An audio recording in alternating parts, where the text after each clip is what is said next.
Quatrième Paris Urban Art Fair, Miss Talonneur cette année.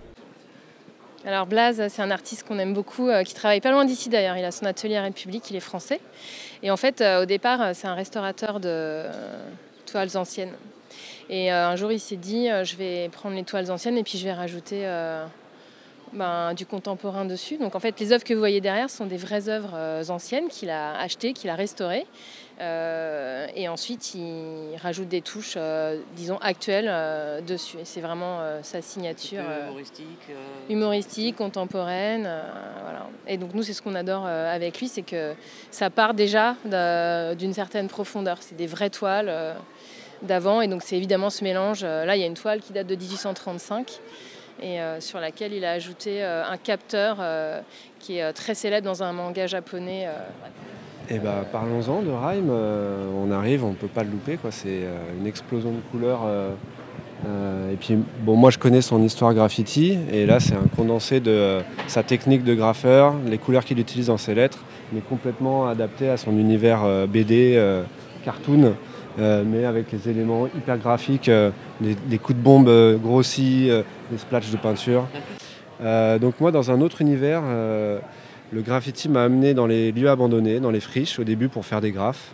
Et puis au final, c'est les lieux qui sont imposés à moi. J'ai commencé à prendre beaucoup de photos de ces lieux. Et en atelier, j'avais envie de travailler sur mes photos, donc c'est toujours des photos que je prends dans différents endroits. Et là, j'ai une expo solo à la galerie Wallworks, et c'est sur un lieu qui est dans les Vosges, vers Épinal, et c'est des espaces immenses. Des lieux toujours gardés très secrets. Des lieux gardés secrets, j'ai donné une ville, mais c'est pas à Épinal, c'est pas très loin, mais c'est pas non plus à Épinal, mais c'est dans ce coin-là. Quand on regarde mes œuvres, on peut rentrer dans l'œuvre avec plusieurs plans, et on se rend compte un peu, on peut balader le regard jusqu'au fond. Et voilà, il y a la transparence, il y a un jeu de lumière avec des LED ou des néons en fonction des œuvres. Et de pouvoir recréer ça, cette atmosphère étrange qu'il y a dans les friches, mais d'avoir ça dans des œuvres plus petites d'atelier. Ah là, aujourd'hui, je présente des vides de train que j'ai peints, avec un caisson en fibre de verre rétroéclairé. C'est que de la bombe. C'est tout fait à la bombe. C'est de la bombe. La bombe, voilà. C'est vrai, je confirme, c'est très beau. Merci. Alors, le travail, il vous plaît? Oui. Voilà. À mon avis, c'est possible que ce soit parce que ce ne sont pas des toiles. C'est un travail qui n'est pas vu, qui n'est pas conventionnel, qui est plutôt novateur. Et on n'est pas dans une retranscription du graffiti, on est dans le graffiti qui est amené en galerie sans filtre. Voilà. Et le train, il est peint. Je retire les morceaux de mes propres peintures et je les présente tels quels. Cette année, une nouvelle série de collections d'artistes, si je puis dire, dont notre ami L7 Matrix, un remarquable artiste. C'est un des acteurs les plus importants du monde du street art, très connu pour ses compositions d'oiseaux à travers le monde. I search some birds in Paris. I paint some birds, but I prefer paint more birds which are colorful, more explosions, like more like my childhood memories in Brazil, with my grandmother, like colibri, like macaw, like other birds. But I like all of the birds, but in special, but tropical birds is more with my spirit, you know.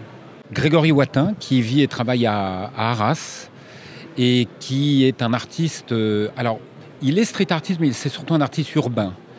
Et ce qui s'est passé, c'est qu'il il y a toute une histoire derrière ce shelter, puisque c'est une vraie cabane de migrants qu'il a récupérée à travers une association. C'est une cabane du fameux camp de Grande-Synthe qui a été démontée. La plupart des cabanes détruites, et il a décidé de faire un travail sur le shelter. Donc il a démonté, il a fait des grands panneaux, vous voyez, en travaillant avec des sérigraphies, des collages, des matières et un plexi dessus qui est également sérigraphié. C'est un corps de Playmobil qui a été détourné, sur lequel j'ai adapté cette tête de personnage qui représente mon chien. Et puis on l'a derrière nous aussi là en 65 cm, donc c'est un jouet là qui a été détourné, qui est articulé. Et je me suis servi du col de footballeur de Playmobil pour pouvoir adapter la tête de mon personnage sur un nouveau corps. Ben, c'est vrai que j'aimais bien le peintre Bosch qui faisait des choses un peu dark.